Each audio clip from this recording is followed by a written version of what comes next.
બોડેલી લાઈવમાં આપનું સ્વાગત છે। કવાંટના આંગણે આદિવાસી સંસ્કૃતિનો મહાકુંભ એટલે કે વિશ્વવિખ્યાત ગેરનો મેળો પરંપરાગત હર્ષોલ્લાસ સાથે યોજાઈ ગયો। હજારોની મેદની વચ્ચે આદિવાસી પરંપરા અને આધુનિકતાનો અનોખો સંગમ યોજાયો।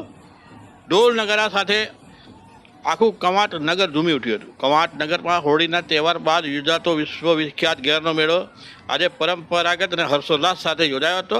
હોળી પછીના ત્રીજા દિવસે યોજાતા આ મેળામાં આદિવાસી સંસ્કૃતિના અનોખા દર્શન કરવા માટે માત્ર સ્થાનિક જ નહીં પરંતુ સમગ્ર દેશ વિદેશના સહેલાણીઓ અને હજારોની સંખ્યામાં જનમેદની ઉમટી પડી હતી। આ મેળાનું મુખ્ય આકર્ષણ ગેર ઉઘરાવવાની વર્ષો જૂની પરંપરા છે। આદિવાસી સમુદાયના પુરુષો વિવિધ માનતા અને વ્રતના ભાગરૂપે સ્ત્રી વેશ ધારણ પણ કરતા હોય છે અથવા બુડિયા બને છે।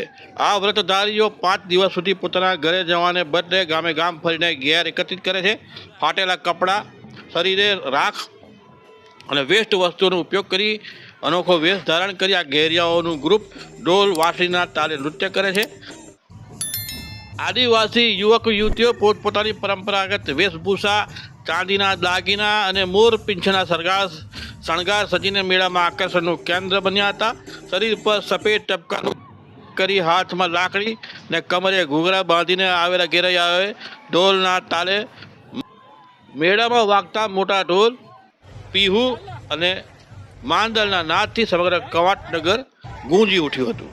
આ મેળો માત્ર મનોરંજનનું સાધન નહીં પરંતુ વર્ષો જૂની આદિવાસી સંસ્કૃતિ અને વિરાસતને જીવંત રાખવાનું એક સબળ માધ્યમ છે। મેળામાં હજારોની સંખ્યામાં લોકો ઉમટી પડતા કવાંટના માર્ગો માનવ મહેરામણથી ઉભરાયા હતા। સ્થાનિક વહીવટીતંત્ર અને પોલીસ દ્વારા પણ ચુસ્ત બંદોબસ્ત જાળવવામાં આવ્યો હતો જેથી મેળાનો આનંદ શાંતિપૂર્ણ રીતે માણી શકાય। સાંજ સુધી ચાલેલા આ મેળામાં ઠેર ઠેર ખાણીપીણીના સ્ટોલ અને મનોરંજનના સાધનોએ લોકોના ઉત્સાહમાં વધારો કર્યો હતો જેમાં આદિવાસી લોકજીવનની આગવી ઓળખ થતી જોવા મળી હતી। મેળાની ભવ્યતા અને આદિવાસી પરંપરા જોઈને વિદેશથી આવેલા પ્રવાસીઓ સહેલાણીઓ પણ મંત્રમુગ્ધ બની ગયા હતા। ખાસ કરીને લંડનથી આવેલા યશ શાહે આ મેળામાં વિશે પોતાના અનુભવો શેર કરતા જણાવ્યું હતું કે આ મેળો જોઈને ખરેખર અભિભૂત થઈ ગયો હતું। મને અહીંની સંસ્કૃતિ અને ઉત્સાહ જોઈને ખૂબ જ મજા આવી। યશ શાહ જેવા અનેક પ્રવાસીઓ માટે આ મેળો આદિવાસી જીવનશૈલીથી નજીકથી જાણવાની એક સુવર્ણ તક બની રહ્યો હતો। મેળામાં ઉમટેલા માનવ મહેરામણની સુરક્ષા અને વ્યવસ્થા જાળવવા માટે જિલ્લા વહીવટીતંત્ર અને પોલીસ વિભાગ દ્વારા અભેદ્ય કિલ્લેબંધી કરવામાં આવી હતી। મેળાના બંદોબસ્તમાં એક એએસપી, 2 ડીવાયએસપીના સીધા માર્ગદર્શન હેઠળ સુરક્ષા વ્યવસ્થા ગોઠવવામાં આવી હતી। 30 પીએસઆઈ અને આશરે 750થી વધુ પોલીસ કોન્સ્ટેબલ, હોમગાર્ડ તેમજ જીઆરડીના જવાનો તૈનાત રહ્યા હતા। ગેરના મેળામાં સેવાકીય પ્રવૃત્તિઓ માટે ખાસ અલાયદા કેમ્પ ઊભા કરવામાં આવ્યા હતા। મેળામાં આવતા લોકોની સુવિધા માટે વિશેષ કેમ્પોનું આયોજન કરવામાં આવ્યું હતું। ઇમરજન્સી સેવાઓ અને પ્રાથમિક સારવાર માટે આરોગ્ય વિભાગ દ્વારા આરોગ્ય કેમ્પ કાર્યરત કરવામાં આવ્યો હતો। લોકોને મફત કાનૂની માર્ગદર્શન અને સહાય મળી રહે તે હેતુથી એક અલાયદો મફત કાનૂની સેવા કેમ્પ પણ ઊભો કરવામાં આવ્યો હતો। આજે છોટાઉદેપુરના કવાંટ ખાતેના ઐતિહાસિક ગેરના મેળામાં અમે સૌ આવ્યા છે।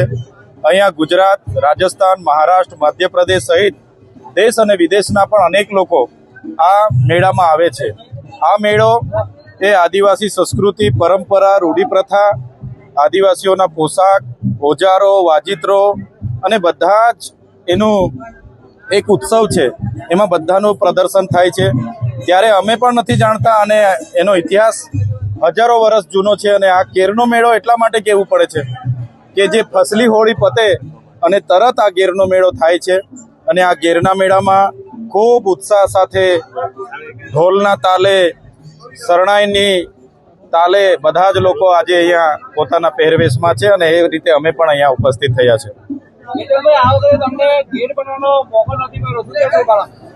મારે જે પ્રકારે ડેડિયાપાડામાં પ્રતિબંધ છે આ વખતે મને આસાન અપેક્ષા હતી એટલે મેં નામદાર હાઈકોર્ટમાં રજા માટે મૂક્યું હતું કે ભાઈ હું પણ ઘેરિયા બનું છું અને ઘેરિયા બનીને મારા ગામમાં અમે પણ ઘેર ઉઘરાવીએ છીએ। ત્યારે ઘેરિયા બનવા માટેની રજા મને નામદાર કોર્ટે નથી આપી જેથી કરીને હું ઘેરિયા નથી બન્યો, પણ મારી પાલની મેં કરી હતી અને નારિયેળ પણ મેં મારા ગામની હોળીમાં મોકલાવી આપ્યું હતું।